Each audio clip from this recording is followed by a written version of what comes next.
Picture this: a family wakes in the dark, not to the sound of roosters or the first light creeping over the hills, but to something else, something wrong. The father stands at the door of their mud brick home somewhere along the Euphrates River, maybe 5,000 years before anyone will call this place Iraq. He is looking at the stars, or rather, where the stars used to be.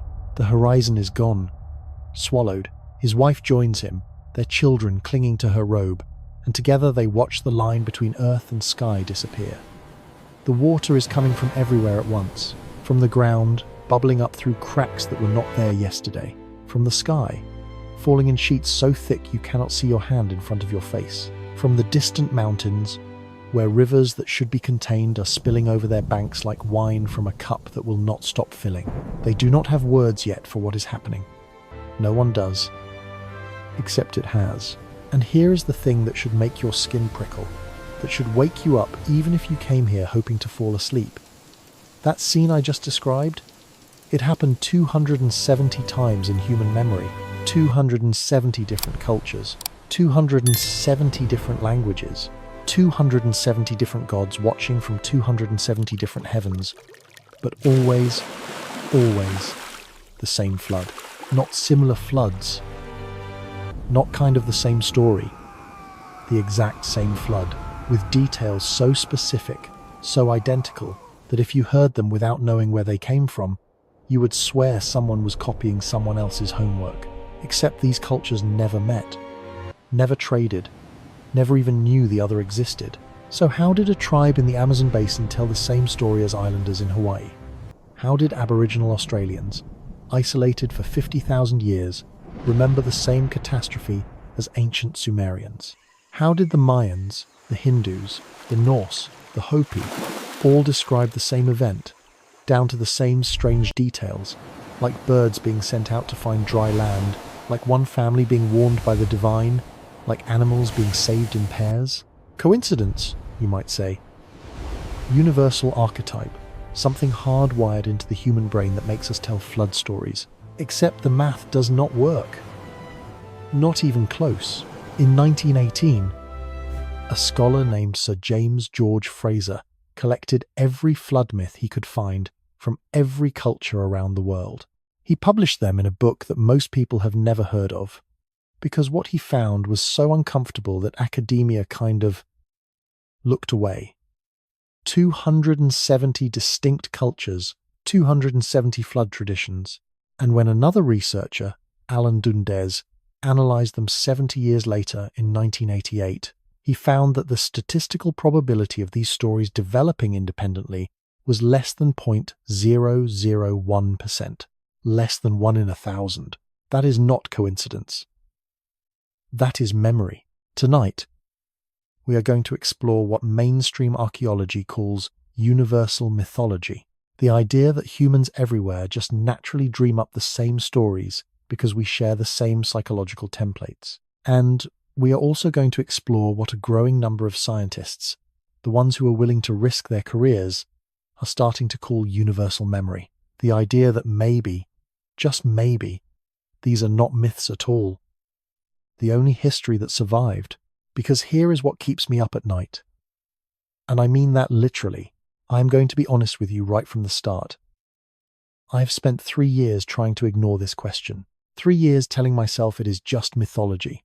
Just ancient people trying to explain floods that happened locally, rivers overflowing, tsunamis, whatever. 3 years, repeating what I was taught, that there is no mystery here, that science has explained this. But once you really look at the pattern, once you see how deep it goes, you cannot unsee it. And I do not know about you, but I would rather live with an unsettling question than a comfortable lie. My name is Mr. H, and if you are here at whatever ungodly hour of the night you are listening to this, you probably already know what kind of channel this is. We do not do easy answers. We do not do quick takes. We go deep into the things that do not fit.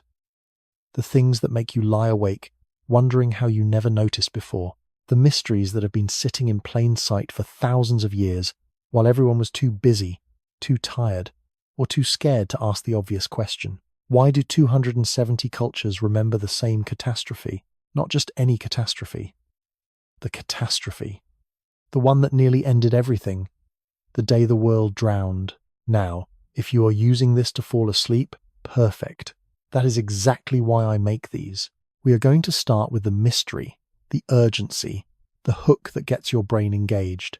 And then over the next 2 hours, we are going to slowly, gently, let that energy settle. By the end, you will either have answers or you will have better questions. But either way, you will have company in the dark. So maybe turn your screen brightness down, get comfortable, and if you feel like it, drop a comment telling me where you are in the world right now and what time it is. I love seeing how this becomes this weird global community of people who cannot sleep, scattered across time zones, all wondering about the same deep questions. All right, let us start with the stories themselves, because before we talk about geology, before we talk about archaeology, before we get into the controversial theories that might make your anthropology professor throw a textbook at the wall, we need to understand just how widespread this pattern is. We need to see the scope of what we are dealing with. And I promise you, even if you think you know this, even if you grew up hearing Noah and the Ark every Sunday, you do not know how far this goes. The flood myth is not a Western thing. It is not even a Middle Eastern thing. It is a human thing. It spans every inhabited continent. It predates written language. It survived the rise and fall of empires, the birth of new religions, the forgetting of old ones. It is carved into stone temples in Cambodia and woven into oral traditions in Tasmania. It is in the Vedas of India and the Popol Vuh of the Maya. It is whispered around fires in the Arctic and sung in chants in New Zealand. And they all tell the same story, not variations, not interpretations. The same story with the same beats, like a song that got passed down through 500 generations without anyone changing the melody. Someone was warned. Someone built a vessel. Someone saved the animals. The water came from above and below. Mountains became refuge. Birds were sent to scout. A rainbow appeared after. Humanity started again from a handful of survivors. Over and over and over. From people who never met, never traded, never even knew the others existed. So the question is not whether there was a flood. Because if 270 cultures remember it, if the story survived this long, if our ancestors thought it was important enough to carve into stone and weave into their most sacred traditions, just maybe, we should start listening. Maybe they are trying to tell us something. Maybe they are trying to warn us. The world has drowned before. It could drown again. And forgetting, that might be the most dangerous thing we have ever done. Let me show you something that still gives me chills, even after reading it dozens of times. In ancient Mesopotamia, in what we now call Iraq, there is a story written in cuneiform on clay tablets that date back to about 2100 BC. It is called the Epic of Gilgamesh, and in it, a man named Utnapishtim tells the hero Gilgamesh about the time the gods decided to destroy humanity with a flood. One god, Ea, warns Utnapishtim in secret. Build a boat, the god says. Make it exactly this size, these dimensions. Bring your family. Bring the animals. 2 of every kind. Seal the door with pitch. The flood is coming. Utnapishtim does exactly that. The rain falls for 6 days and 7 nights. Water comes from below the earth and from the sky simultaneously. Everything drowns. Mountains disappear beneath the waves. When the rain finally stops, the boat lands on a mountain called Nimush. Utnapishtim sends out a dove. It finds nowhere to land, so it returns. He sends a swallow. Same thing. Finally, he sends a raven, and the raven does not come back, meaning land has emerged. The gods smell the sweet savour and promise never to flood the earth again. Now, if you grew up in a Christian or Jewish household, that story probably sounds very familiar, because it is beat for beat identical to the story of Noah, written down in the Hebrew Bible around 1400 BC, 1,000 years after Gilgamesh. Same warning, same boat, same animals in pairs, same 6 or 7 days of rain, same mountain refuge, same dove, same raven, same sacrifice, same divine promise. And you might say, okay, well, the Hebrews borrowed from the Babylonians. Except here is where it gets strange. In ancient Greece, Ovid writes in the Metamorphoses about a man named Deucalion. The gods decide to destroy humanity. Prometheus warns his son Deucalion, "Build a chest," he says, "a floating box. The flood comes." Deucalion and his wife Pyrrha survive. They land on Mount Parnassus. They make an offering. The gods promise to restore humanity. Same story, different gods, different mountain, same structure. In India, the Satapatha Brahmana, one of the oldest Hindu texts, tells of a man named Manu. He is washing his hands when a tiny fish speaks to him. "Protect me," the fish says, "and I will save you from the flood that is coming." Manu protects the fish as it grows enormous. The fish, who is actually the god Vishnu in disguise, tells Manu to build a boat, bring the 7 sages, bring the seeds of all plants. The flood comes. Manu ties his boat to the fish's horn, and the fish pulls him to safety in the Himalayas. Same warning, same boat, same sole survivor, same mountain refuge, different continent, different religion. Are you starting to see the pattern? In China, dating back to at least 2200 BC, there are flood myths about a hero named Gun and his son Yu. The flood covers everything. Mountains disappear. Gun tries to stop it and fails. His son Yu finally succeeds by creating channels to drain the water. But before that, everyone drowns except a handful of survivors who take refuge on the highest peaks. In the Mayan Popol Vuh, the gods destroy the first creation of humanity with a great flood. Water comes from above and below. Everything made of wood drowns. A few survivors escape and are transformed. The world begins again. In the Inca tradition, the god Viracocha becomes angry with humanity and sends a flood. 1 man and 1 woman survive by hiding in a sealed cave. When the waters recede, they emerge to repopulate the earth. In Hawaii, impossibly isolated in the middle of the Pacific Ocean, the native tradition tells of a man named Nu'u. The god Cain warns him that a flood is coming. Nu'u builds a large canoe. He brings his family, animals. The flood drowns the islands. Everything disappears underwater. Nu'u's canoe lands on Mauna Kea. When the waters recede, Cain appears with a rainbow as a sign of promise. A rainbow in Hawaii, just like in Genesis, just like in Gilgamesh, on an island that had 0 contact with the Middle East, that was settled by Polynesians who arrived thousands of years after these other stories were written down. How? And we are just getting started.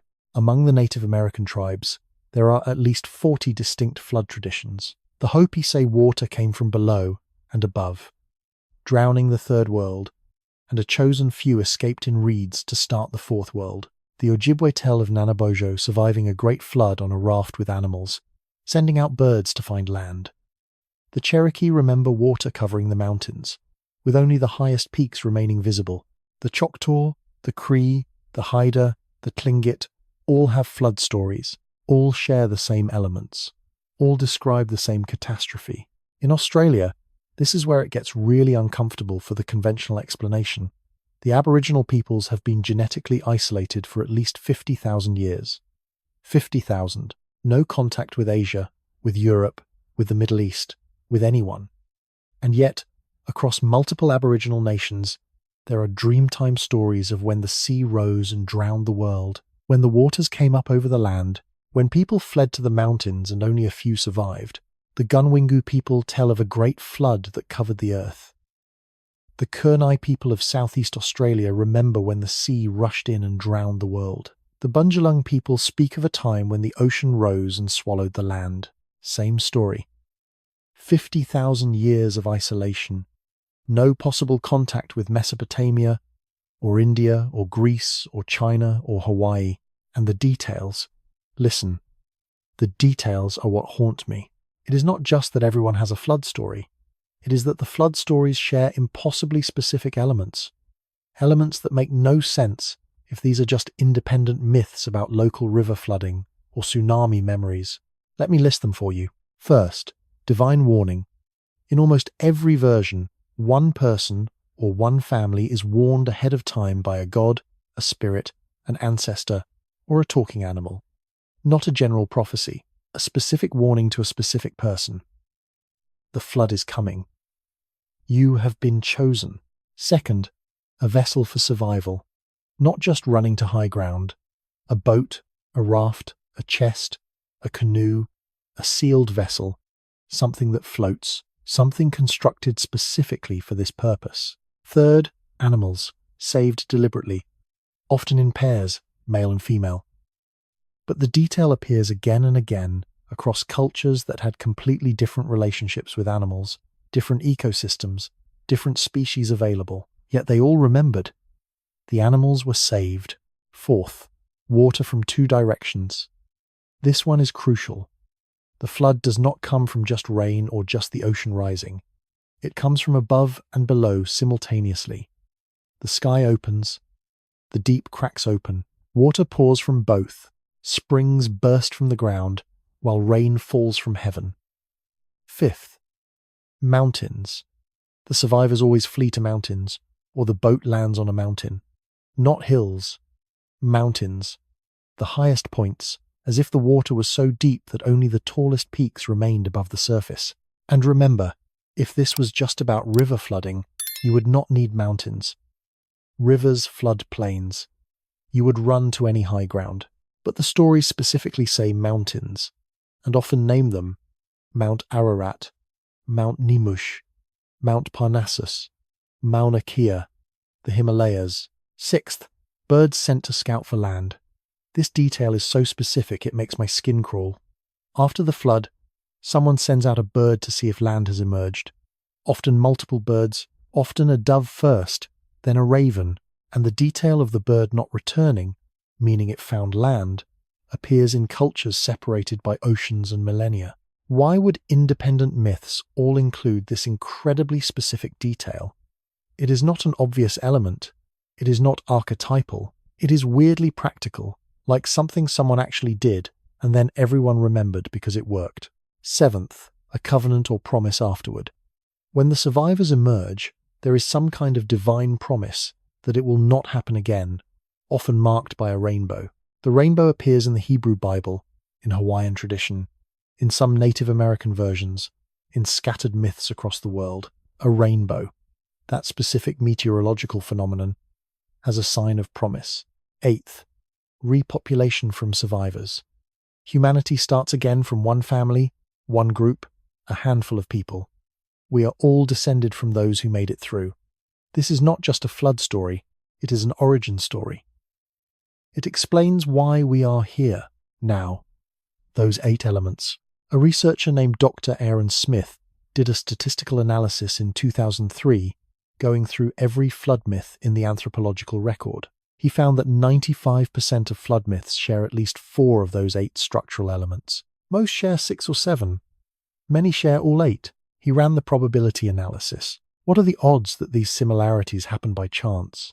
That 270 independent cultures just happen to dream up the same sequence of events, the same specific details, the same narrative arc. The odds were less than 0.001%. Essentially zero. Statistically impossible, which means one of 3 things. Either these stories all come from a single source that somehow spread to every corner of the inhabited world, before written language, before recorded trade routes, before any contact we can trace, and then got preserved independently for thousands of years. Or there is something in human psychology so deep, so universal, that we are literally hardwired to dream this exact story in this exact way, no matter where we live or when we live. Or 3. And I know this is the one that makes academics uncomfortable, the one that gets you laughed out of serious conferences, but I'm going to say it anyway. Or 3. It actually happened. All of it. And everyone remembered, because it was the worst thing that ever happened to the human species, because it nearly ended us, and the survivors made absolutely sure their children knew, and their children's children knew, and on for 400 generations, that this was real, that the world drowned, that we almost did not make it. I have made a map. I have it on my wall. Every flood myth I can verify, I have marked with a pin. And when you step back and look at it, when you see the pins covering every continent, every island, every isolated pocket of humanity, it stops feeling like mythology. It starts feeling like testimony, like 270 witnesses all describing the same crime scene. And here is what keeps me up at 3 in the morning. I will wake up thinking about a flood myth from Tasmania that matches beat for beat a story from Peru about how the Aboriginal Australians, isolated for 50,000 years, somehow tell the same story as Bronze Age Sumerians, about how a tiny island in the Pacific remembers a rainbow covenant just like the one in Genesis. I do not know what that means yet, but I know it means something, and I think, maybe, our ancestors were trying to tell us something important, something we have spent the last few thousand years trying very hard to forget. The world has drowned before, and they wanted us to remember. Before we go any deeper, and we are about to go very deep, I want to ask you something. Do you have a flood story? In your family, your culture, your tradition? Maybe something your grandmother told you, or a version you heard growing up that was slightly different from the ones I just mentioned. I would genuinely love to know. Leave a comment. Tell me which version you grew up with, or if you have heard one I have not covered yet. I am not asking for the algorithm, though sure, that helps keep these videos going. I am asking because I'm actually curious. Every time I make one of these videos, someone mentions a flood tradition I have never heard of, from a culture I did not know existed. You all bring pieces of this puzzle I would never find on my own. And if this mystery intrigues you the way it does me, if you are lying there in the dark, thinking about impossible coincidences and 270 witnesses, maybe share this with someone who likes having their mind quietly blown at midnight. All right. Let us talk about what mainstream science says about all of this, and why, honestly, it is not very satisfying. I want to be fair to mainstream archaeology here. I really do. Because they have good reasons for skepticism. Science should be skeptical. That is how it works. You do not just accept extraordinary claims without extraordinary evidence. You test. You question. You demand proof. And when it comes to flood myths, the academic consensus has been pretty settled for about 100 years now. They have explanations. Reasonable explanations. Explanations that do not require anything catastrophic or global or particularly mysterious. So let me lay out what they say, and I'm going to present it as charitably as I can, because these are smart people with legitimate points. And then, after that, I'm going to tell you why I think those explanations have some pretty serious holes in them. The first explanation is what is called the universal archetype theory. This comes primarily from a scholar named Mircea Eliade, a religious historian who wrote extensively in the mid-20th century about patterns in mythology.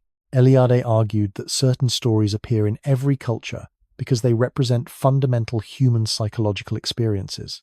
Birth, death, creation, destruction, these are universal human concerns. So naturally, humans everywhere create similar myths to process them. Floods, in this view, are archetypal symbols of chaos, destruction, and renewal. Water washes away the old world. A new world emerges. It is psychologically satisfying. It appears in dreams, in art, in mythology, across cultures, not because it happened, but because it represents something deep in the human psyche about endings and beginnings, about divine judgment and fresh starts. Okay, I can see that. There is something to it. Humans do seem to think in patterns. We do create similar metaphors, but here is my first problem. Archetypes are usually vague. The hero's journey is an archetype. It shows up everywhere because it is flexible, broad, applicable to a million different stories. You can fit almost any narrative into it if you squint. But the flood myths are not vague. They are incredibly specific. We are not talking about a general symbol of water as chaos. We are talking about birds being sent out to scout for land. We are talking about animals saved in pairs. We are talking about the exact same narrative beats, in the exact same order. If this was just an archetype, you would expect variation in the details. But the details are where the myths are most similar. That is backwards from how archetypes usually work. The second major explanation comes from Carl Jung and his theory of the collective unconscious. Jung believed that humans share a kind of inherited memory, not of events, but of psychological patterns. Archetypes exist in this collective unconscious, and they emerge independently in different cultures because we all have the same basic brain structure, the same evolutionary heritage. The flood, in Jungian terms, might represent the unconscious overwhelming the conscious mind. Water as the symbol of the deep, the unknown, the uncontrolled. The ark as the ego trying to survive. It is a psychological drama played out in mythological terms. And again, okay, there is something interesting there. Jung was brilliant. His ideas about the collective unconscious have influenced everything from therapy to film to literature. But does the collective unconscious explain why the Bird Scout detail appears in Mesopotamia and Hawaii? Does it explain why both traditions specify a dove first, then a raven? Does it explain why the rainbow appears as a covenant symbol in cultures separated by the entire Pacific Ocean? Jung's theory might explain broad similarities, but it does not explain precise, specific, oddly practical details that show up again and again. The third explanation, and this is the one you hear most often, is that these are just memories of local flood events.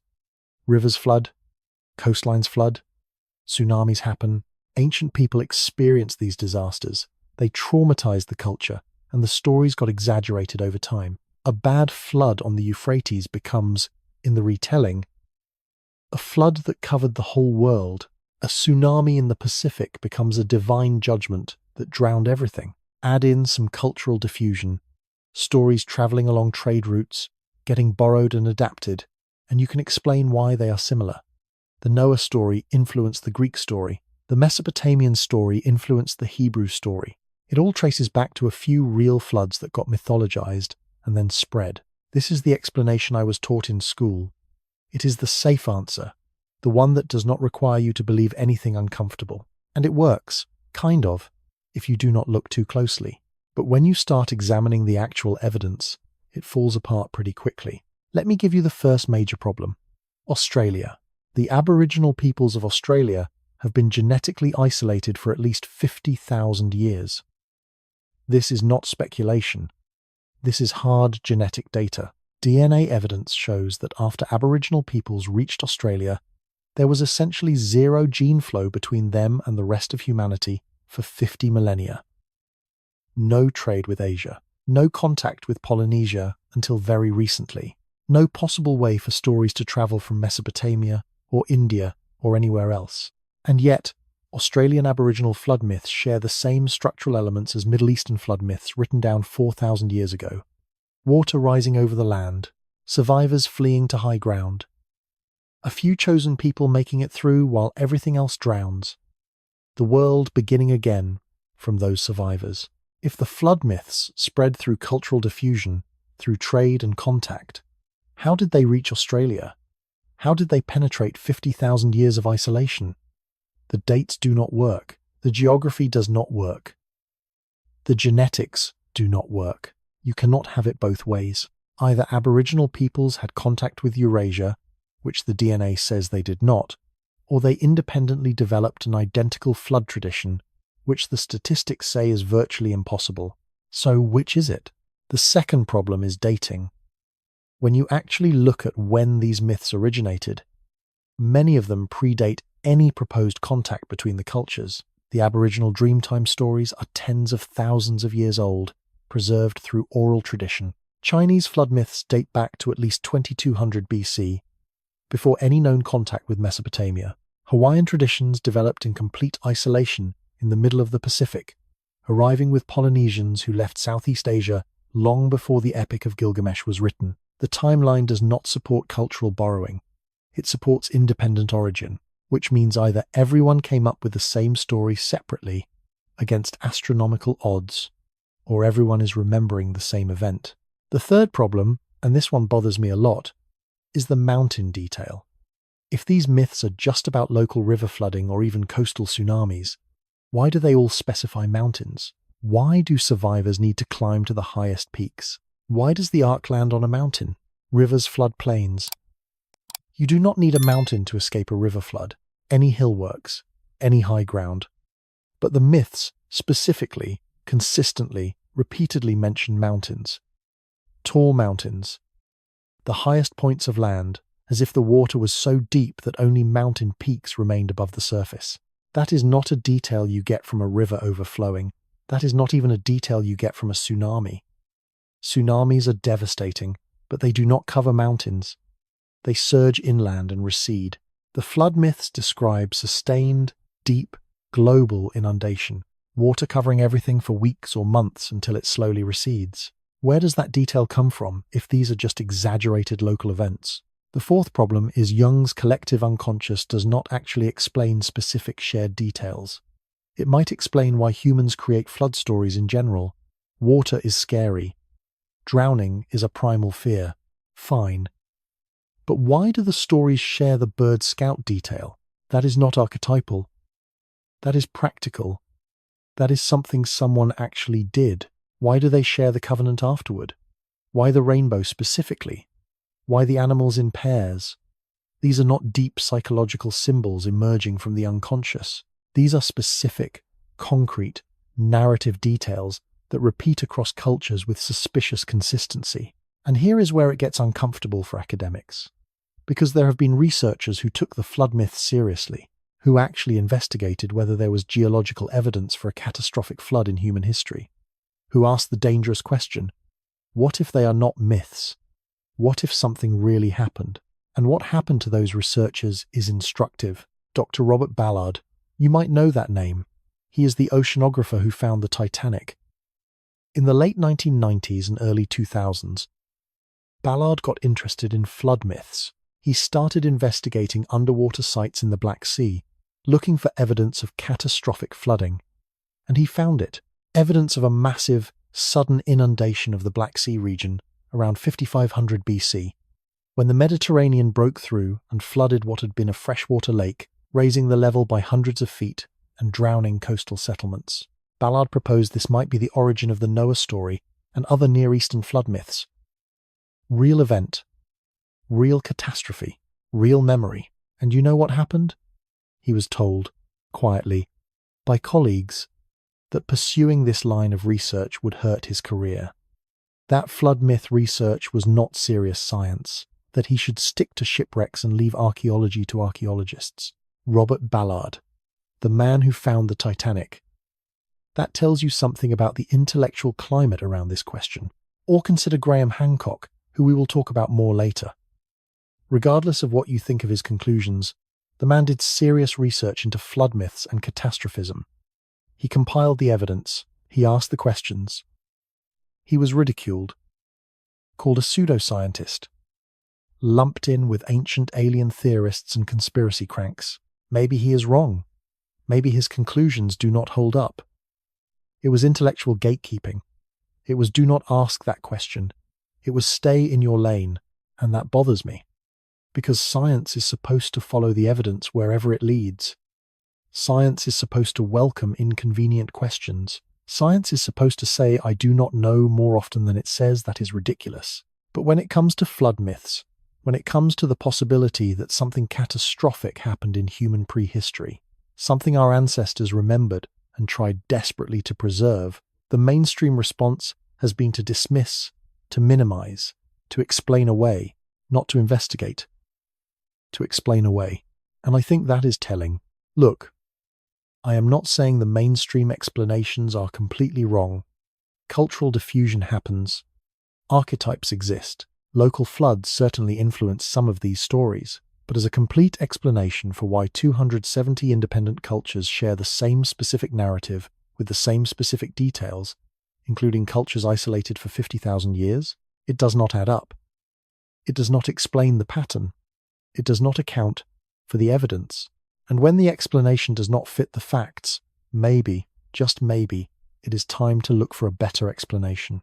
Even if that explanation makes us uncomfortable, even if it means admitting that the people we called primitive, the oral traditions we dismissed as superstition, might have been trying to tell us something true all along. Something happened. Our ancestors remembered. And maybe instead of explaining away their testimony, we should start listening. So what if we stopped asking mythologists and started asking geologists? What if we took the flood stories seriously enough to actually look at the physical evidence? Not ancient texts, not cultural diffusion patterns, not psychological archetypes, just the rocks, the ice cores, the sediment layers, the bones.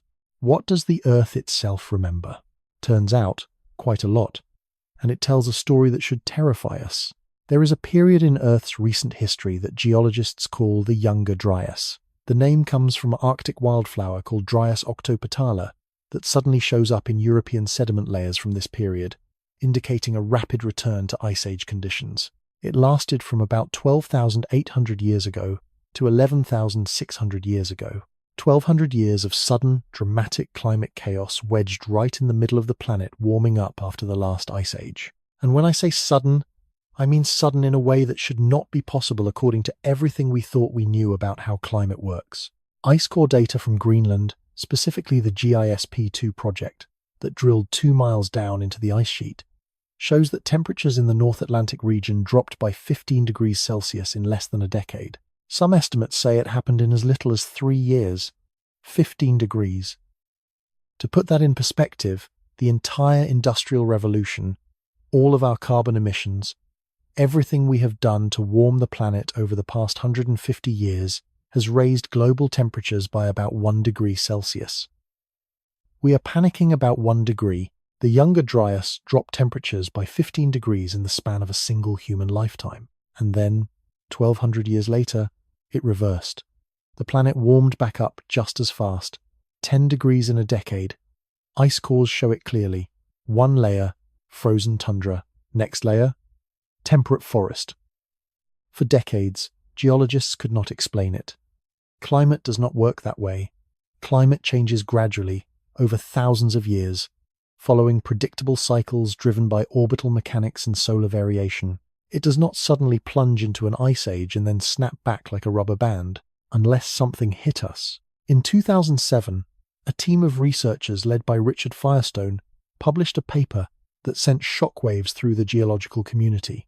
They had found a thin layer of sediment dated to exactly 12,800 years ago, the start of the Younger Dryas, that contained something that should not be there: nanodiamonds. Nanodiamonds only form under extreme pressure and temperature, the kind of pressure and temperature you get from either a nuclear explosion or a cosmic impact.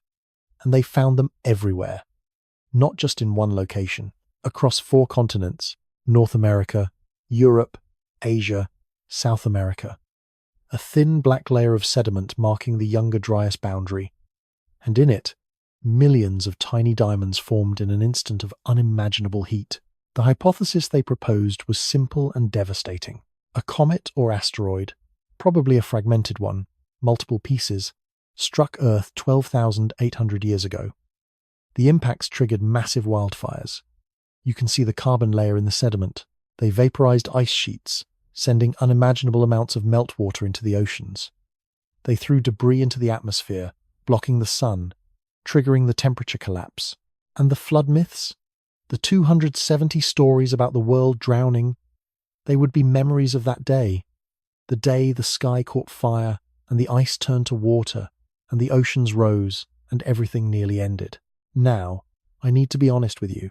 This hypothesis is controversial. Extremely controversial. When Firestone and his team published their findings, they were attacked viciously by mainstream geology. Critics said the nanodiamonds could have other sources. They said the evidence was contaminated. They said impacts that large would leave clear craters, and we have not found them. The academic fight got ugly. Personal. Careers were threatened. Funding was pulled. But here is the thing. The evidence kept mounting.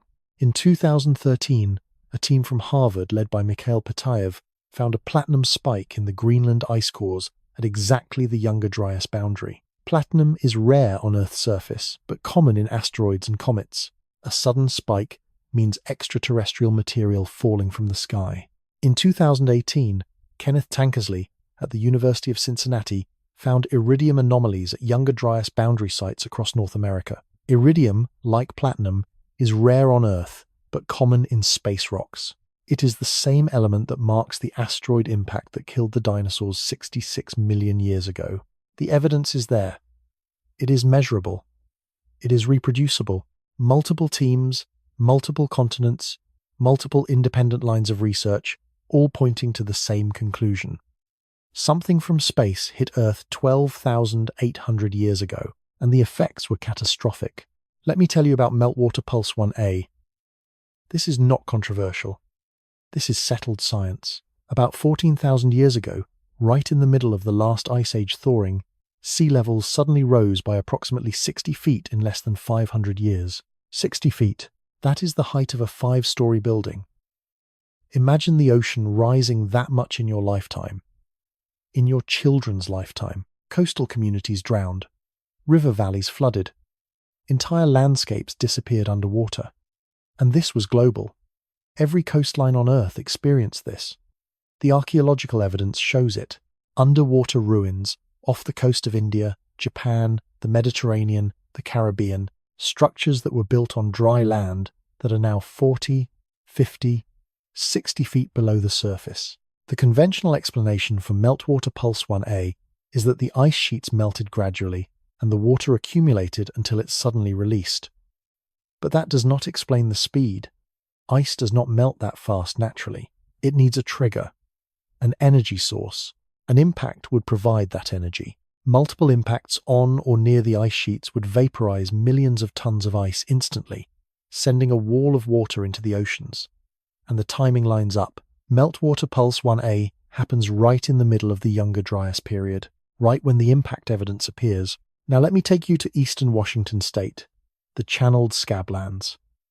Enormous channels carved into solid basalt, hundreds of feet deep, miles wide, with no river in them.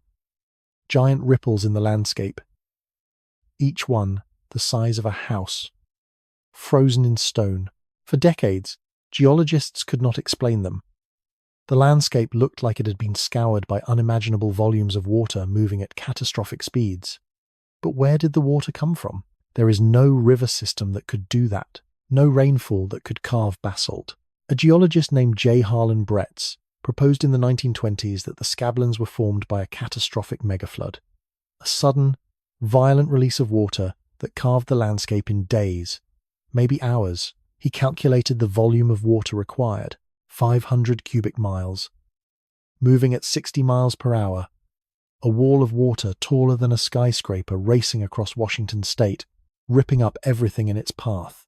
The academic establishment destroyed him, called him a catastrophist, which in geology was an insult. Uniformitarianism was the rule. Slow, gradual changes over millions of years. Not sudden catastrophes.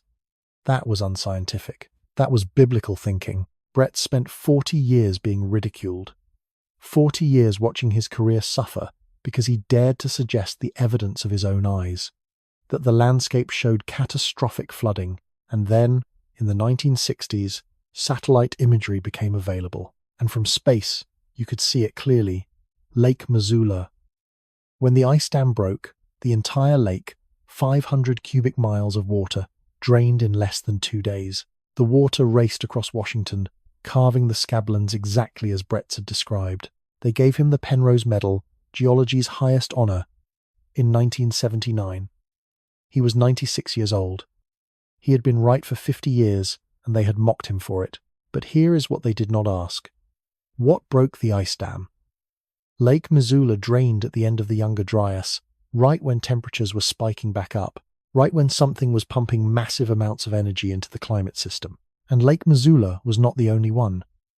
Lake Agassiz, a glacial lake covering most of central Canada, also drained catastrophically during this period. Millions of cubic miles of fresh water suddenly dumping into the Atlantic Ocean, disrupting ocean currents, potentially triggering the very climate feedback loops that caused the Younger Dryas temperature swings. Now let me connect this to the megafauna extinctions, because the timing is too perfect to ignore. Between 13,000 and 11,000 years ago, 35 genera of large mammals went extinct in North America alone. Woolly mammoths, mastodons, giant ground sloths, saber-toothed cats, dire wolves, American camels, American horses, giant beavers, all gone, not gradually, suddenly, and not just in North America, Australia lost its megafauna around the same time. Europe lost its megafauna. South America lost its megafauna. A global extinction event that coincides exactly with the Younger Dryas period. The conventional explanation is human overhunting. We showed up and killed everything, but the math does not work. There were not enough humans. The die-off was too fast, too synchronized across continents, and some of these animals, like mammoths, we have found frozen in Siberian permafrost, with undigested food still in their stomachs. Temperate plants, grasses and flowers, frozen so fast they did not have time to finish chewing. How does that happen? How does an animal in the middle of eating a meal in a temperate grassland suddenly end up flash frozen in permafrost? It happens if the climate shifts 15 degrees in a matter of days, if something catastrophic instantly turns summer into winter, if the world you are living in suddenly, violently, ends. There is more. Underwater archaeology has found structures off the coast of Japan, the Yonaguni Monument, that appear to be carved stone platforms and pathways now submerged under 60 feet of water. Off the coast of India, in the Gulf of Cambay, sonar has mapped what looks like city structures, geometric patterns, right where the ancient Indian texts say the city of Dwarka was located before it sank into the ocean. Are these natural formations? Maybe. Probably, according to mainstream archaeology, but the timing keeps coming back. These sites are all at depths consistent with pre-meltwater pulse 1, coastlines. They are all in locations that would have been dry land 12,000 to 15,000 years ago, before the flood. I am not saying we have found Atlantis. I am not saying there was definitely an advanced civilization that was wiped out. But I am saying the geological evidence for a catastrophic event in human prehistory is overwhelming. It is not fringe science. It is ice cores and sediment layers and extinction events and measurable sea level rise. Something happened 12,800 years ago. Something violent. Something that involved extraterrestrial impacts, massive flooding, climate chaos, and extinction level events. The planet nearly died. And humans, the humans who were alive then, they survived it. Barely. And they remembered. They carved it into stone. They wove it into their most sacred stories. They made absolutely certain that every generation after them knew. The world has ended before. The flood came. The sky burned. Almost everything died. But we made it through, and I think, maybe, the 270 flood myths are not mythology at all. Maybe they are the most important historical documents we have. The only written record of the worst day in human history, passed down through 400 generations, preserved against all odds, waiting for us to finally start listening. All right, deep breath. Because this is where we wade into waters that can get you laughed out of a room full of archaeologists. This is where peer-reviewed journals stop returning your calls. This is where the word pseudoscience gets thrown around like a hand grenade. But it is also where things get genuinely strange. Where you have to sit with discomfort and admit that maybe, just maybe, the story we have been told about human history has some pretty significant gaps in it. So let me say this up front. I do not know if Graham Hancock is right. I genuinely do not. Graham Hancock, if you are not familiar, is a British journalist and author who has spent the last 30 years arguing that there was an advanced civilization before the flood, before the Younger Dryas, that was largely wiped out, and whose survivors scattered across the world, teaching the post-catastrophe humans how to rebuild. His books, Fingerprints of the Gods, Magicians of the Gods, they have sold millions of copies and made him either a visionary challenging archaeological dogma or a dangerous charlatan spreading misinformation, depending on who you ask. But here is what I do know. The questions he is asking are legitimate, and the fact that asking them gets you professionally destroyed tells me something is very wrong with how we approach this topic. Let me start with Göbekli Tepe, because this is not speculation. This is a real place, in southeastern Turkey, and it should not exist. Göbekli Tepe is a massive stone temple complex built 11,600 years ago. Let me put that in context for you. The pyramids of Egypt were built around 4,500 years ago, and we consider them ancient wonders. Stonehenge was built around 5,000 years ago. Göbekli Tepe is more than twice as old as Stonehenge. It predates pottery. It predates writing. It predates the invention of agriculture. According to the standard model of human development, the people who built Göbekli Tepe should have been small bands of nomadic hunter-gatherers. No permanent settlements. No organized religion. No monumental architecture. They were supposed to be living in temporary camps, following animal herds, barely surviving. And yet, somehow, these primitive nomads quarried, carved, transported, and erected limestone pillars weighing up to 20 tons each. They arranged them in circular formations. They carved intricate reliefs of animals, geometric patterns, abstract symbols. They created multiple layers of structures, building new temples on top of old ones over the course of 1,000 years. And when they were done, they buried the whole thing deliberately under tons of dirt and rocks. The lead archaeologist, Klaus Schmidt, who excavated the site until his death in 2014, estimated that building Göbekli Tepe would have required a workforce of 500 people working continuously. 500 people who needed to be fed, housed, organized. That requires agriculture. That requires surplus food production. That requires a complex society. But the site predates agriculture by at least 1,000 years. Schmidt himself called it a paradigm shift in our understanding of human development. Because it flips the script. We thought civilization went, first you develop agriculture, then you get surplus food, then you get specialization of labor, then you get priests and artists, and monumental architecture. Göbekli Tepe says no. First you had the temple, then you developed agriculture to support building the temple. Religion came before farming. Organization came before settlement. Complexity came before civilization. Or, and here is where Hancock comes in, maybe Göbekli Tepe was not built by primitive hunter-gatherers at all. Maybe it was built by survivors. People who already knew how to organize labor, how to work stone, how to encode astronomical knowledge into architecture. People who were trying to preserve something, trying to rebuild something they had lost.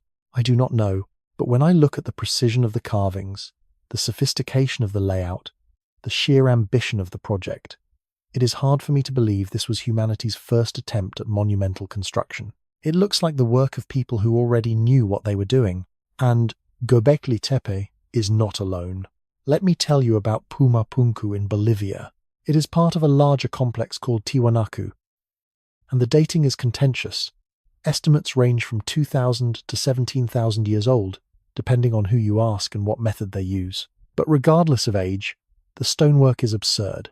We are talking about andesite blocks, one of the hardest stones on Earth, cut with laser-like precision, perfectly flat surfaces over areas of several square feet, straight edges accurate to within a few millimeters, internal right angles that would challenge modern machinery, H-shaped blocks that interlock with each other in complex ways, and these blocks weigh up to 130 tons. The standard explanation is that they used harder stones to pound and grind the andesite into shape. Okay, fine, but show me the tool marks. Show me the evidence of the thousands of hours of pounding that would be required. Show me the apprentice pieces, the practice blocks, the mistakes. Where are they? And while you're at it, explain how they moved 100-ton blocks up a mountain without wheels, without draft animals, without cranes. The nearest quarry for this type of stone is 10 miles away. I am not saying aliens did it. I am so tired of that being the only alternative we are allowed to consider. Ancient humans were not stupid. They were not less intelligent than we are. But intelligence alone does not cut andesite with precision that rivals modern machine tools. You need technology. You need metal tools, at minimum. Probably something more advanced. Where did that technology go? The same question applies to Baalbek in Lebanon, where the foundation of the Roman temple sits on stones weighing over 800 tons. 800 tons. The Romans did not move those stones. The Romans built on top of them. They called them the stones of the old ones, already ancient when Rome was young. Who cut them? Who moved them? How? Or the Great Pyramid of Giza? I know, you have heard all the theories. But set aside the conspiracy stuff for a minute and just look at the engineering. 2,300,000 stone blocks, some weighing 70 tons, fitted together with gaps so tight You cannot slide a piece of paper between them. Built to tolerances of a few millimeters over a base that covers 13 acres. Aligned to true north with accuracy that was not matched until the 20th century. And supposedly built in 20 years. Do the math. To build 2,300,000 blocks in 20 years, assuming they worked every single day with no breaks, they would have needed to quarry, transport, and precisely place one block every 2 minutes. I am not saying the Egyptians did not build it. I am saying maybe the Egyptians inherited it. Maybe they refurbished it, maintained it, used it, claimed it, but the core structure, the precision work, the astronomical alignments, maybe that came from before. Now, here is where it gets even stranger. The Piri Reis map. In 1513, a Turkish admiral named Piri Reis created a world map. Portion of it survives, showing the Atlantic Ocean, the coast of South America, and intriguingly, the northern coast of Antarctica. Antarctica was not officially discovered until 1820. But on this map, from 1513, there it is. And not just a vague outline. The coastline matches the actual coastline of Antarctica under the ice, as verified by modern seismic surveys. The map shows bays, inlets, rivers, features that are currently buried under a mile of ice and have been for thousands of years. Piri Reis wrote notes on the map saying he compiled it from older source maps, some dating back to the time of Alexander the Great or earlier. He was not claiming to have discovered Antarctica. He was claiming to have copied maps made by someone else. Someone who had surveyed Antarctica when it was ice-free. The last time Antarctica was ice-free was at least 6,000 years ago. Maybe longer. Mainstream cartographers say the map is a coincidence, a misinterpretation, a copying error that happened to look like Antarctica. Okay, maybe, but that is a very specific coincidence. Or the Antikythera mechanism. Pulled from a shipwreck off the coast of Greece in 1901, dated to around 87 BC. And it is a computer. A mechanical computer with 37 interlocking bronze gears that calculated the positions of the sun, moon, and planets. It predicted eclipses. It tracked the Olympic Games cycle. It had a level of mechanical sophistication that was not seen again until the invention of astronomical clocks in medieval Europe over 1,000 years later. When it was first discovered, no one knew what it was. It was too advanced. It did not fit. The ancient Greeks were not supposed to have that level of precision engineering. It took 100 years and X-ray analysis before we finally figured out what it did. And the question remains, if the Greeks could build this in 87 BC, what else could they build that we have not found yet? This is what Michael Cremo calls forbidden archaeology. The idea that there are artifacts, sites, evidence that do not fit the accepted timeline, and so they get ignored, dismissed, locked away in museum basements, or actively suppressed. Cremo compiled hundreds of cases of out-of-place artifacts. Stone tools found in geological layers millions of years old, metallic objects embedded in coal seams, human remains in strata that predate modern humans. Now, most of his examples have been debunked or explained by mainstream archaeology. Contamination, misdating, misidentification. I get that, but not all of them. And the pattern of dismissal, the refusal to even seriously investigate some of these claims, that bothers me. Because this is how science is supposed to work. You find anomalous evidence. You investigate. You test. You try to figure out what is going on. You do not just say that is impossible, so I'm going to ignore it. But that is what happens with pre-Clovis archaeology in the Americas. For decades, the Clovis first model was gospel. Humans arrived in the Americas 13,000 years ago. Not before. Any claim of earlier habitation was dismissed out of hand. Careers were ruined for suggesting otherwise. And then we started finding sites that were clearly older. Monteverde in Chile, 14,500 years old. Meadowcroft Rock Shelter in Pennsylvania, possibly 16,000 years old. Cerruti Mastodon site in California, possibly 130,000 years old. Though that one is extremely controversial, the evidence forced the paradigm to shift. Slowly. Reluctantly. with a lot of people refusing to admit they were wrong. And I think the same thing is happening with the possibility of pre-Younger Dryas civilization. The evidence is there. It is incomplete.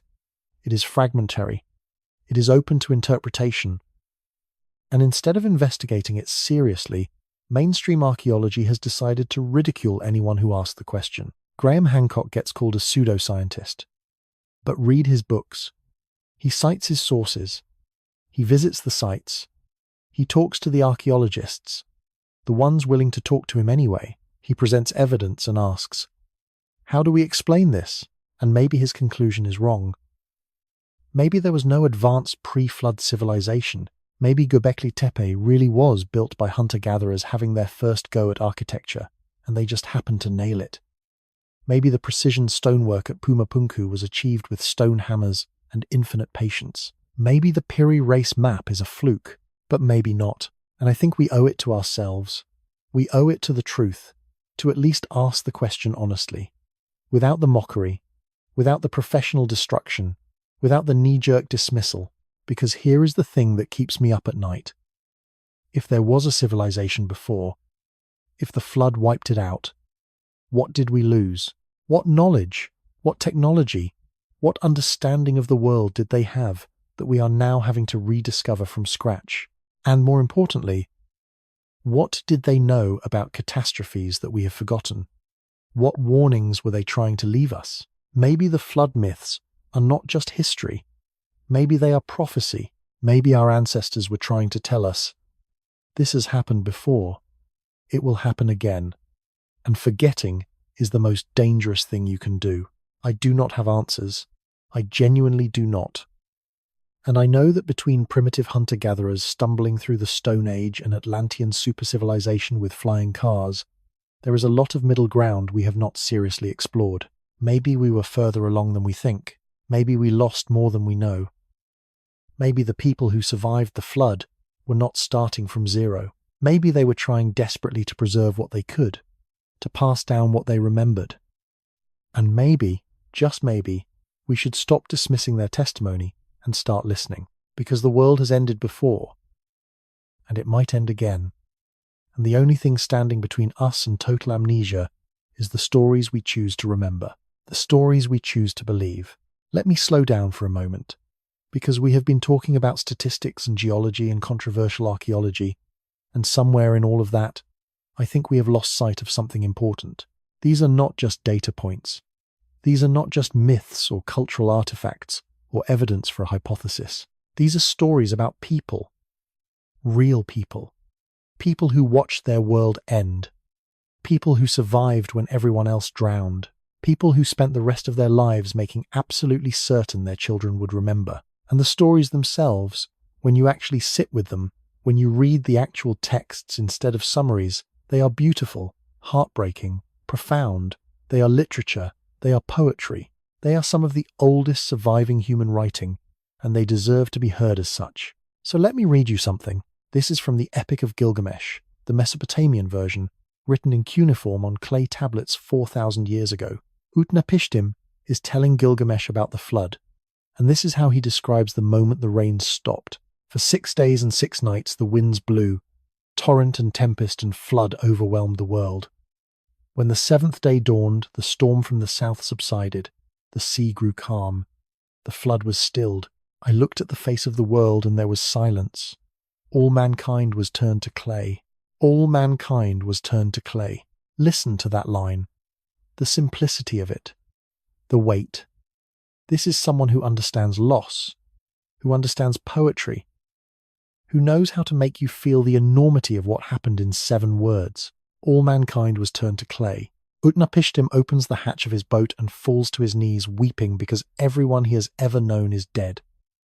Everyone, every friend, every neighbour, every person he passed on the street, every child playing in the square, every merchant selling bread, every musician, every storyteller, dissolved back into the mud from which they came. And then he does something that appears in flood story after flood story, across cultures that never met. First, a dove. It flies in circles and returns because there is nowhere to land. Then a swallow. Same thing. Finally, a raven. And the text says, "The raven saw that the waters had retreated. She ate, she flew around, she cawed, and she did not come back. She did not come back." That detail, that small, specific, utterly practical detail about the raven not returning, meaning land had emerged, appears in flood stories from Mesopotamia to Hawaii to Native American traditions, not because it is archetypal, not because it is symbolic, but because someone actually did it. Someone survived a flood so vast they could not see land in any direction, and they sent out birds to find it, and it worked, and they told their children, and their children told their children, and 400 generations later, we are still telling it. That is not mythology. That is memory. Let me take you to India now, to the Satapatha Brahmana, one of the oldest Hindu texts, probably written down around 800 BC, but preserving oral traditions much older. The story of Manu and the flood. Manu is washing his hands one morning when a tiny fish speaks to him. "Protect me," the fish says. "I am small and the big fish eat the small fish. If you keep me safe, I will save you." So Manu puts the fish in a jar. The fish grows. He moves it to a larger jar. It keeps growing. He moves it to a pond, then a lake. Finally, he releases it into the ocean. And by now the fish is enormous. And Manu realizes this is no ordinary creature. The fish tells him, "In the 7th year from now, the flood will come. Everything will be destroyed. Build a ship. When the waters rise, I will come for you. 7 years. Imagine living with that knowledge. Imagine building a boat while your neighbors watch and wonder what you are doing. Imagine the weight of knowing and not being able to convince anyone else, because who would believe a story about a talking fish? The flood comes. Manu is ready. The fish appears, massive now, with a horn on its head. Manu ties the ship to the horn and the fish pulls him through the rising waters to the Himalayas, to the highest peaks, the only land not drowned. And when the water finally recedes, Manu is alone. The text says he performs austerities, he makes offerings, he prays for companionship because the loneliness is unbearable. After a year, a woman emerges from the waters. She is called Ida, and together they become the ancestors of all humanity. What gets me about this story is the loneliness, the year of solitude. That is not a detail you include unless someone lived it, unless someone survived and spent months, maybe years, searching for other survivors and finding none, unless someone knew what it was like to be the last person alive. Now let me take you to Hawaii, middle of the Pacific Ocean, 2,000 miles from the nearest continent. The Hawaiian Islands were settled by Polynesians sometime around 1200 AD, bringing with them oral traditions from their ancestral homeland in Southeast Asia. And they tell the story of Nu'u. The god Cain comes to Nu'u in a dream and warns him that a great flood is coming. Cain tells Nu'u to build a canoe, a great canoe, large enough for his family and animals and plants. Nu'u obeys. The flood comes. The islands disappear beneath the waves. Everything drowns. Nu'u floats for days, maybe weeks, until his canoe finally runs aground on the peak of Mauna Kea, the highest point in Hawaii. When the waters recede, Nu'u makes an offering of gratitude. He offers awa, a sacred drink, to the moon by mistake, thinking the moon is Cain. When Cain appears, he is not angry. He is amused, and he places a rainbow in the sky as a sign that the flood will never come again. A rainbow as a covenant. On an island in the middle of the Pacific that had zero contact with ancient Israel, zero contact with Mesopotamia, zero way of knowing that on the other side of the world, people were telling the exact same story with the exact same symbol. How? And then there are the Aboriginal Dreamtime stories. And these are the ones that make my hair stand on end because of how old they are. Australian Aboriginal peoples have been genetically isolated for at least 50,000 years. Their oral traditions are the oldest continuous cultural narratives in human history. And across multiple Aboriginal nations, separated by hundreds of miles, speaking different languages, there are flood stories. The Gunwingu people of Arnhem Land tell of a time when the sea rose and covered the land. The ancestors fled to the mountains. Many drowned. The survivors came down when the water receded. The Kurnai people of Victoria tell of a massive flood that separated Tasmania from the mainland, which actually happened about 12,000 years ago when sea levels rose after the Ice Age. The Bundjalung people of New South Wales have a story about three brothers who survived a great flood by climbing to the highest mountain they could find. In 2015, two researchers, Patrick Nunn and Nicholas Reed, published a study that blew my mind. They compared Aboriginal oral traditions about coastal geography, about islands that used to be connected to the mainland, about shorelines that used to be further out, against actual geological data about sea level changes. And the stories were accurate. Accurate to within a few miles. Accurate to within 1,000 years. Events that happened 7,000, 8,000, even 10,000 years ago, preserved in oral tradition with geographic precision, which means oral tradition can preserve real events, real geography, real history across hundreds of generations, which means when Aboriginal peoples say their ancestors survived a great flood, maybe we should believe them. There is a weight to these stories that you can feel when you read them in full. They are not simple. They are not childlike. They are sophisticated narratives about trauma, about survival, about the responsibility of memory. In the Hawaiian version, Nu'u makes sure to bring plants and animals because he understands that saving humanity means saving the whole ecosystem. He is thinking ecologically, thousands of years before we had a word for it. In the Mesopotamian version, Utnapishtim describes the gods cowering during the flood. The actual text says, "The gods were frightened by the flood. They fled. They went up to the heaven of Anu. They cowered like dogs crouched against the outer wall. Even the gods were terrified. Even they had not expected it to be this bad." There is something profound in that image. Divine beings, huddled in fear, realizing they have unleashed something they cannot control. And after, when Utnapishtim makes his sacrifice, when the gods smell the sweet savor of the offering, the text says, "The gods gathered like flies over the sacrifice." Like flies, desperate, hungry, diminished.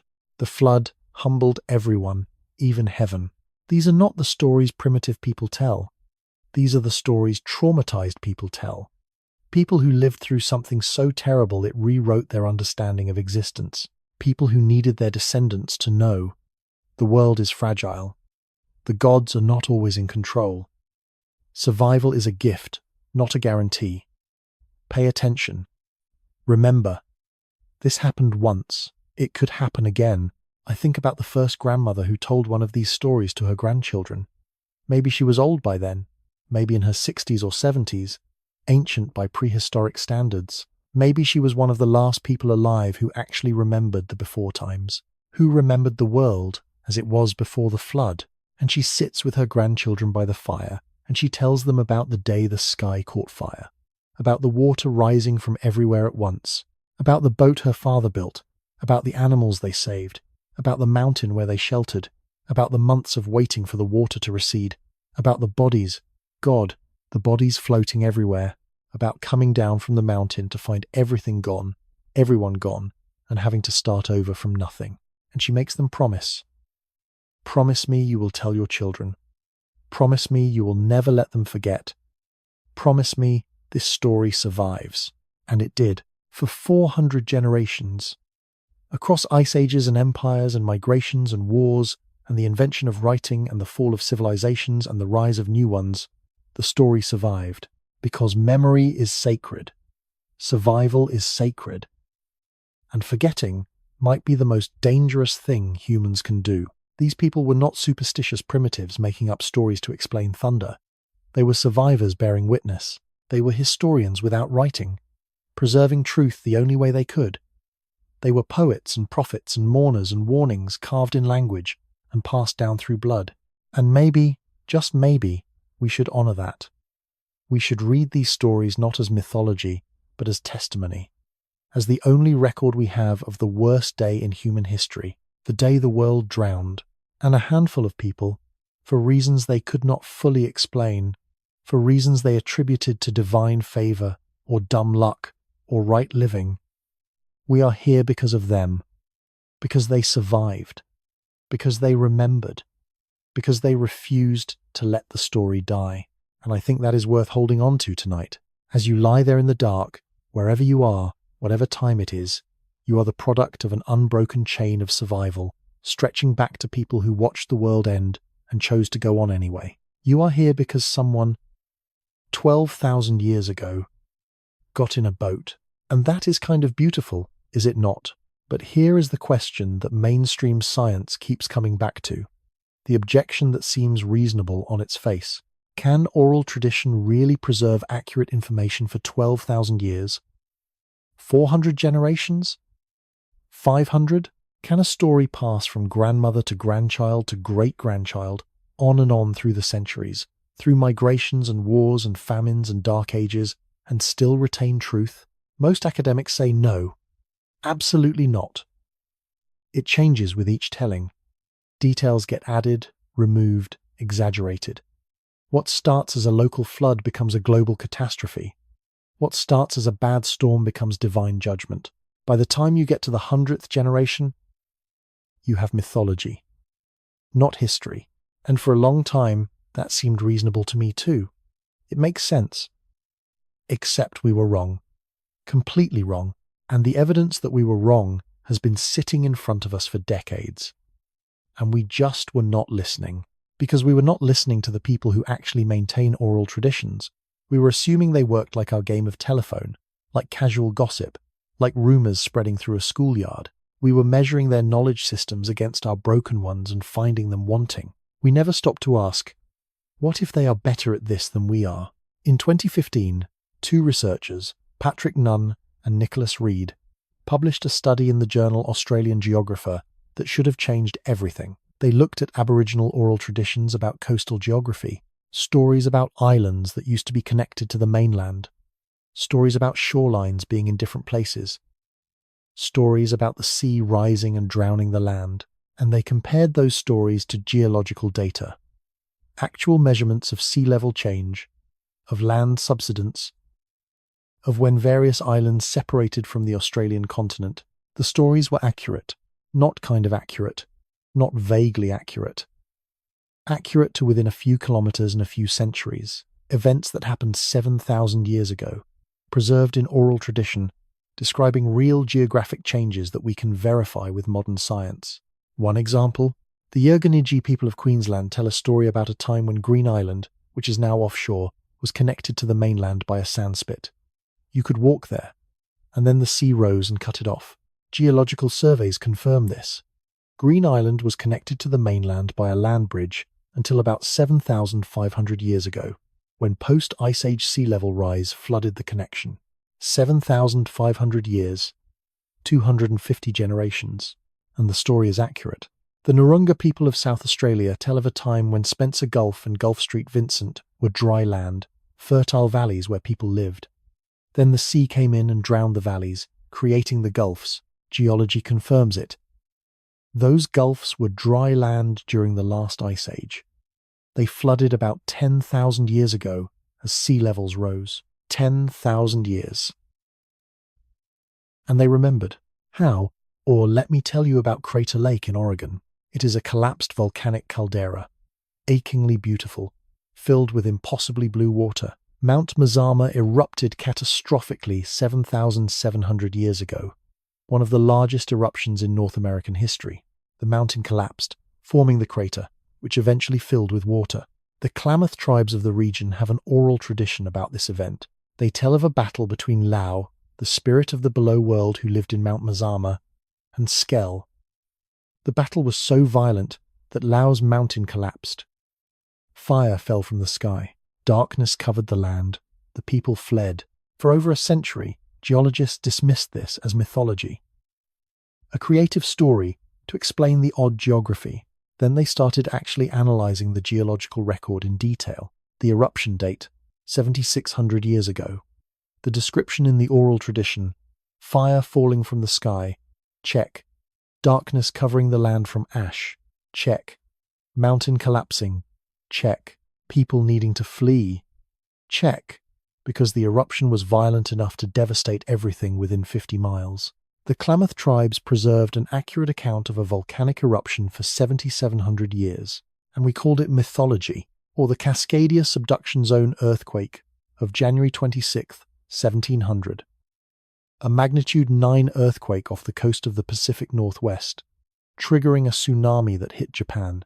We know the exact date because Japanese records document a tsunami arriving with no corresponding Japanese earthquake, meaning it came from across the Pacific. The indigenous peoples of the Pacific Northwest, the Makah, the Quinault, the Ho, they all have oral traditions about a great shaking and a wave that destroyed coastal villages. The stories describe the ground shaking so hard people could not stand, the ocean pulling back, then returning as a wall of water. Those stories were dismissed as mythology until scientists in the 1990s started finding geological evidence of the earthquake, buried villages, tsunami deposits, and then they found the Japanese records. And they realized the oral traditions were describing a real event, a specific earthquake dated to 325 years ago. Not thousands of years, just 300, but still.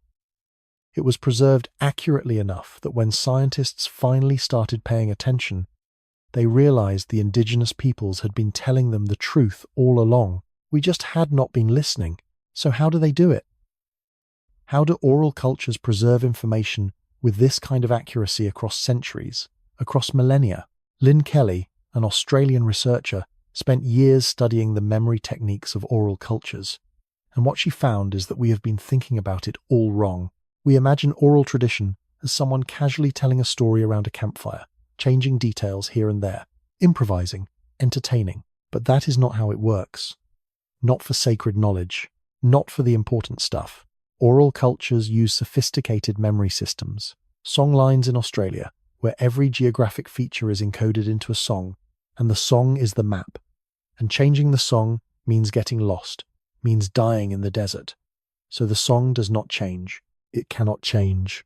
Memory palaces, where information is attached to physical locations, to objects, to ritual movements.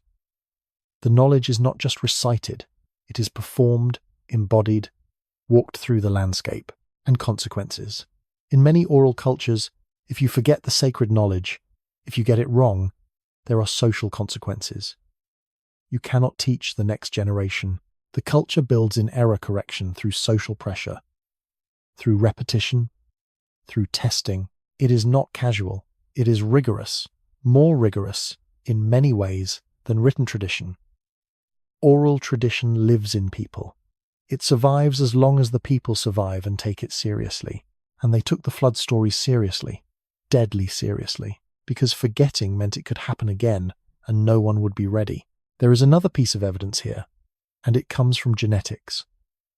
Multiple studies of human mitochondrial DNA and Y chromosome lineages have found what are called population bottlenecks, moments in human history where genetic diversity suddenly collapses, suggesting the population was drastically reduced. One of the most significant bottlenecks dates to approximately 12,000 years ago, right at the Younger Dryas. A study by Behar and colleagues in 2008, analyzing mitochondrial DNA from populations around the world, found evidence of a severe population reduction around this time. Not a gradual decline, a sudden drop. Something killed a lot of people, fast. And the survivors, the genetic ancestors of everyone alive today, they pass down their genes and their stories. What really gets me when I sit with this late at night, is the responsibility those survivors must have felt. The weight of being one of the last people who remembered the world before, one of the last people who could tell the next generation what happened, how to survive, what to watch for. I think about the first storyteller, the first person who took a child aside and said, "Listen, I need to tell you something important. Your great-great-great-grandmother, she saw the flood. She was there, and this is what she told me. And I am telling you, and you need to tell your children, and they need to tell theirs, because we cannot ever forget this." And that child grew up and told their children, and those children told theirs, and on, an unbroken chain of memory, through the invention of agriculture, through the rise of cities, through the birth of writing, through everything, the story survived because someone made sure it did. Western science spent 200 years assuming indigenous people were unreliable narrators of their own history. We dismissed their knowledge as superstition, their stories as primitive folklore. And we were the ones who were wrong. We were the ones not listening. The Aboriginal Australians knew their coastline had changed. The Klamath knew their mountain had exploded. The Pacific Northwest tribes knew the earth had shaken and the wave had come. They knew because their ancestors told them, and their ancestors were there, and the story was too important to let die. And maybe, just maybe, when 270 cultures say the world flooded, when they share the same impossible details, when they preserve those details across hundreds of generations, maybe we should extend them the same courtesy. Maybe we should believe them, not blindly, not without questioning, but with the humility to admit that absence of evidence is not evidence of absence, that our inability to find proof does not mean it did not happen, that people who lived through something, who made it their life's work to remember and preserve and pass down, might actually know what they are talking about. Memory is sacred. That is what oral cultures understand that we have forgotten. Memory is not entertainment. It is survival. It is identity. It is responsibility to the past and the future, and the flood memories, the ones that show up everywhere, the ones that refuse to die no matter how many generations pass. Maybe they are the most sacred of all, because they are warning us. The world has ended before. The water has risen before. Almost everyone has died before. And the only reason we are here is because someone remembered. Someone took the weight of that memory and carried it forward. Through the dark ages of prehistory, through the millennia when writing did not exist, through the forgetting and the chaos and the collapse, someone kept the story alive for us, so that we would know. So that when the rain starts falling from above and below, when the water starts rising, when the world starts drowning again, we would not be caught completely by surprise. We would remember that this has happened before, and maybe, just maybe, that memory could save us. So why do we tell these stories? Not just our ancestors. Us. Right now. Why am I making a 2-hour video about flood myths at whatever hour of the night you're listening to this? Why are you still here? Because I think, at some level, we do not always acknowledge. We need these stories. Not as history, not as science, not even as truth, necessarily. We need them as something deeper. We need them as proof that the worst thing imaginable is survivable. Jordan Peterson talks about this, the psychological function of archetypal narratives. And say what you will about Peterson, he understands mythology. He understands that humans do not tell stories just to pass the time. We tell stories to organize chaos, to make sense of suffering, to prepare ourselves for catastrophe.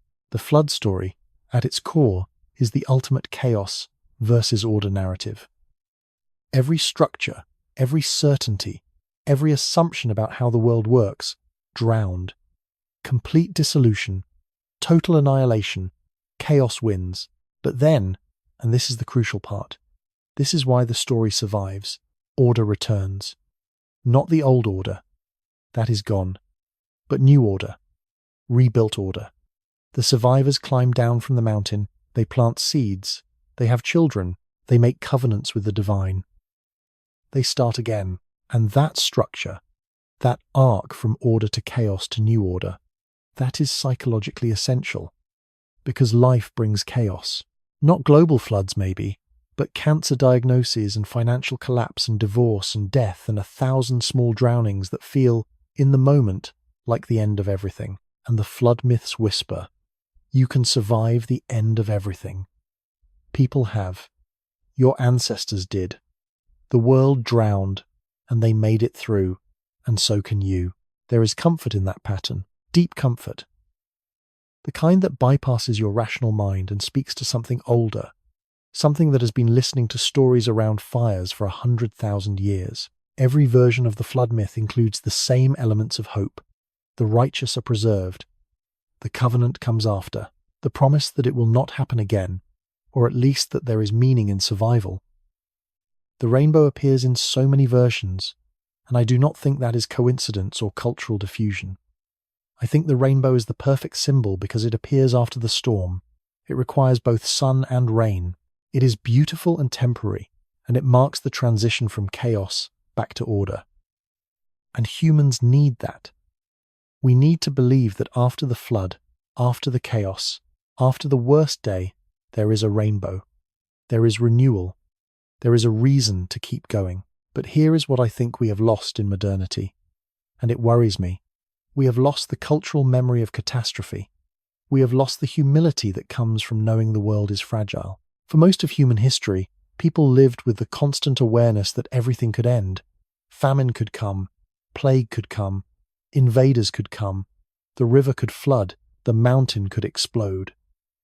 The sky could rain fire. You built your life knowing it could all disappear tomorrow.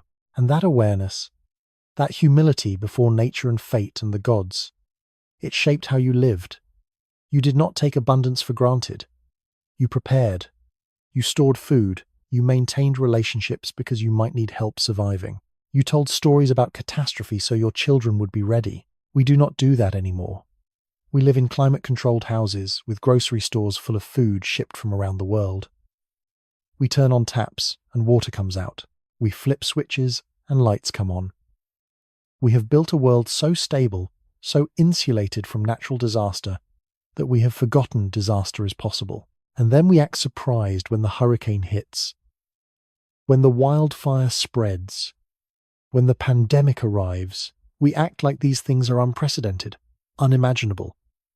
This is why we tell the stories. Climate change is our modern flood. I am not trying to be political. I am stating a fact. The ice is melting. The sea is rising. The weather is becoming more extreme. And our response, collectively, has been to argue about whether it is real while doing almost nothing to prepare. Because we forgot. We forgot that the world has drowned before. We forgot that coastlines change. We forgot that climate is not stable. We forgot that humans are not in control. The Dutch did not forget. They live below sea level. They have been fighting the ocean for 1,000 years. They build dikes and levees and pumping systems. They plan for floods because their cultural memory includes floods. They remember. New Orleans forgot. Built a city in a bowl below sea level, assumed the levees would hold forever, and then acted shocked when Hurricane Katrina drowned them. The difference is memory. The difference is taking the warning seriously. And I think that is what the flood myths are. They are warnings that we have spent the last few thousand years learning to ignore. Warnings that the world is not safe, that catastrophe comes, that forgetting is dangerous. Indigenous cultures that maintain flood consciousness, that still tell the stories, that still prepare, they understand something we have lost. They understand that the covenant after the flood is not "this will never happen again." It is "we will remember." So we will be ready when it does. When I lie awake at 3 a.m, and I do, often, it is not the flood myths themselves that scare me. The fact that we live in the most technologically advanced civilization in human history, and we are less prepared for catastrophe than our ancestors were 12,000 years ago, because they remembered. They built memory into their most sacred traditions. They made sure every generation knew the world has ended before. Respect the water, respect the sky, respect the earth. Do not assume tomorrow will look like today, and we have forgotten. But maybe these stories survived for this moment. Maybe they are trying to wake us up. Not to some specific prediction. I am not claiming the flood is coming next Tuesday, but to a way of being in the world, a way that includes humility, preparation, respect for forces larger than ourselves. Maybe that is why you are here right now, listening to this. Maybe some part of you remembers. Not consciously. Not with your rational mind that knows the house is safe and the bills are paid and tomorrow will probably be fine. But with something older. Something that hears the flood stories and recognizes them as true in a way that transcends historical accuracy. True because they speak to a reality we have tried to forget. That we are small. That the world is wild. That chaos comes. That survival is never guaranteed. But also true because they promise that humans are survivors. That we endure. That we remember. That we tell our children what matters.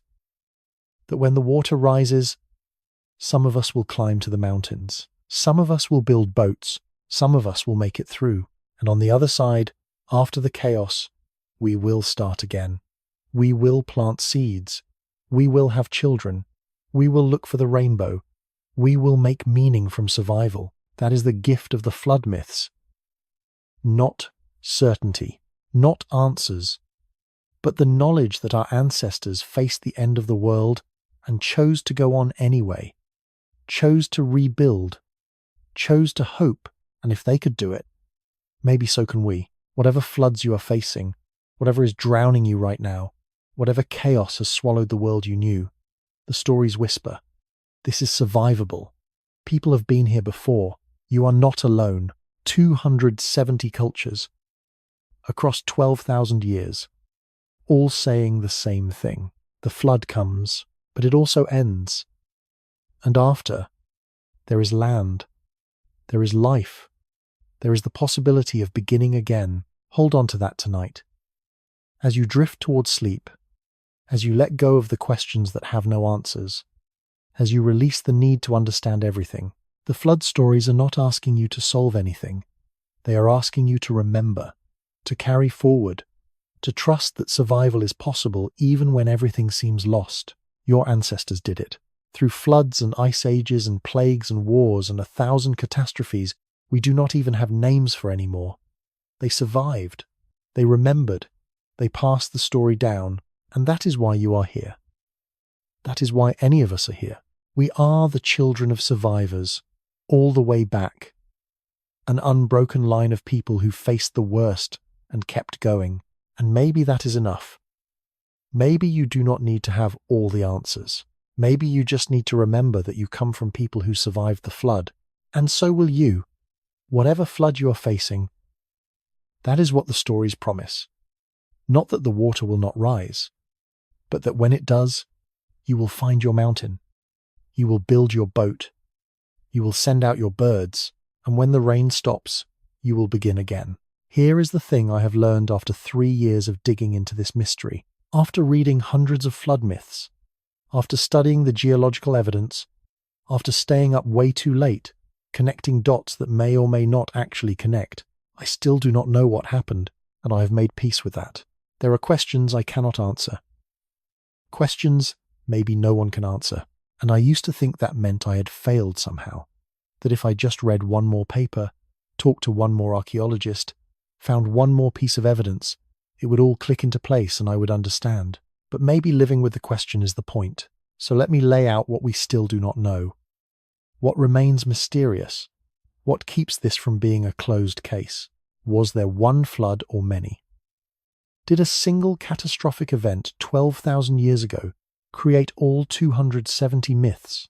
Or are these memories of different floods, different regional disasters, spread across thousands of years, that happen to share enough similarities that they blurred together in cultural memory? I lean toward one event. The geological evidence for the Younger Dryas catastrophe is too specific, too global, too precisely timed. But I could be wrong. Maybe coastal flooding from rising sea levels after the Ice Age created multiple traumatic events in different regions. And humans, being humans, shaped those traumas into similar narratives, because that is how we process horror. I do not know what exactly caused it. Was it a comet impact like Firestone and Hancock argue? Was it massive volcanic eruptions? Was it a solar event, a coronal mass ejection that melted ice sheets and disrupted the climate? Was it some combination, multiple triggers creating a cascade of catastrophes? The nanodiamonds and platinum and iridium suggest impact, but impact craters that large should be visible, and we have not found them.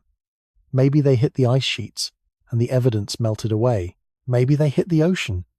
Maybe we are looking in the wrong places. Or maybe the cause was something we have not even considered yet. Something that does not fit our current models of how disasters work. I do not know. How advanced were the people who lived before the flood? Were they hunter-gatherers, scattered bands, barely surviving, whose flood memories are just that, memories of rising water and scrambling to high ground? Or were they building things, organizing societies, creating knowledge systems that we lost when the flood came? Göbekli Tepe says they were more advanced than we thought. The precision stonework at multiple sites says they had capabilities we do not understand. But we do not have cities. We do not have writing. We do not have the kind of unambiguous evidence that would settle this question. Maybe they were somewhere in between. Maybe advancement does not always look the way we expect it to. Maybe they had knowledge in oral form, in astronomical observations, in plant cultivation, in social organization, that left no archaeological trace but was real and sophisticated nonetheless. Or maybe they really were just hunter-gatherers, and I am reading too much into anomalies that have simpler explanations. I genuinely do not know. Why did some stories survive and others disappear? 270 flood myths. Sounds like a lot, until you realize there have been thousands of human cultures. Where are the other flood stories? Did they forget? Did they never experience it? Did they experience it but frame it differently, tell it differently, preserve it in ways we do not recognize? And within the stories that survived, why these specific details? Why do birds appear so consistently when other elements vary? Why do some versions include rainbows and others do not? What determines which parts of a traumatic memory get preserved and which fade? I do not know. What did we lose? This one haunts me more than any other. If there was a pre-flood world, if people were building and learning and creating, what knowledge disappeared when they drowned? What technologies? What medicines? What understandings of the cosmos did they have that we are now rediscovering from scratch? Or maybe not rediscovering at all? What stories did they tell that we will never hear? What songs did they sing? What did they know about living on this planet that we have forgotten? Every time a language dies, we lose a unique way of seeing the world. Every time a culture disappears, we lose irreplaceable knowledge. The flood, if it was as catastrophic as the myths suggest, would have erased entire branches of human development, entire ways of being human. Gone. Just gone. And we will never know what we lost. That absence, that unknowable void, it sits at the center of this mystery like a black hole. And then there is the question of meaning. Does it matter if we ever know for certain what happened? Does historical accuracy change the truth these stories carry? Because even if we prove tomorrow that the flood myths describe a real event, a specific catastrophe on a specific date, that does not tell us what the stories mean, what they are trying to teach us. And even if we prove the opposite, that these are just coincidental myths with no historical basis, that does not erase the fact that humans everywhere felt the need to tell this story. To imagine the worst and then imagine surviving it. The meaning might be independent of the history. The truth might be in the telling, not the event. I used to think I needed to solve this. I used to lie awake frustrated that I could not pin it down, could not prove it one way or another, could not convince the skeptics or satisfy my own need for certainty. But I think maybe that is not what this is about. Maybe the flood myths are not a puzzle to solve. Maybe they are a mystery to sit with, a question that improves us by remaining unanswered. Because sitting with this question has changed how I see the world. It has made me humble before history, before the vast stretches of time we do not understand. It has made me respect oral tradition, respect indigenous knowledge, respect the possibility that our ancestors knew things we have forgotten. It has made me think about catastrophe differently, about climate, about fragility, about what we are building and whether it can survive and what we are leaving for the people who come after us. It has connected me to every human who has ever looked at rising water and felt afraid. Pass it down, do not forget, and maybe that is enough. Maybe I do not need the answer. Maybe I just need to hold the question with respect and let it shape how I live. What happened 12,000 years ago? I do not know. Will we ever know for certain? Does that make the flood myths less important? No. If anything, it makes them more important. Because they survived, not because they are historically verifiable, but because humans needed them, needed the warning, needed the comfort, needed the reminder that the world has ended before and we are still here. So I will keep wondering, I will keep reading, I will keep noticing when new evidence emerges. When someone finds another underwater structure, or dates another extinction event, or discovers another flood myth I had not heard before, but I will not need the answer anymore.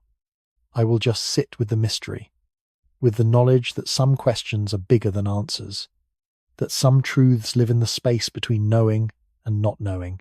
The flood happened, or it did not. The world drowned, or it did not. Our ancestors survived something terrible, or they imagined it so vividly it became real in the telling. And you know what? Either way, the story matters. Either way, it is trying to tell us something worth hearing. So maybe tonight, as you drift towards sleep, you do not need to figure it out. You do not need to decide what you believe. You can just let the mystery be mysterious. Let the questions remain questions, and rest in the knowledge that humans have been wondering about this for 12,000 years. And we are still here, still asking, still searching, still telling the stories. Maybe that is the real answer. Not what happened, but that we remember, that we care, that we pass it down. The flood may be over, but the story continues, and that is enough. So here we are, 2 hours in, 270 stories later, and we still do not know for certain what happened 12,000 years ago. But here is what I do know. Humans are survivors. We remember. We preserve. We tell our children what matters. For 12,000 years, maybe longer, we have been saying the same thing. Once, the world nearly ended, but it did not. We are still here, and I find that comforting somehow. On the hard nights, when things feel overwhelming, when the news is bad and the future feels uncertain, I think about those stories, about people who watched everything drown and still chose to keep going, still planted seeds, still had children, still looked for rainbows. That kind of resilience, that refusal to give up. It is in you too. It has to be. You are descended from every single person who survived every single catastrophe for the last 12,000 years. That is your inheritance. Not just genes, but the stubborn, beautiful insistence that after the flood, you begin again. I hope you found what you came for tonight. Maybe it was answers. Maybe it was just company while you could not sleep. Maybe it was permission to wonder about things that do not fit into neat categories. Either way, I am glad you were here. I mean that. These long videos, these deep dives into mysteries that most people do not care about, they only work because you are willing to come along, to stay curious, to sit with questions that do not have easy answers. So, thank you for that. Thank you for being here at whatever hour this is for you.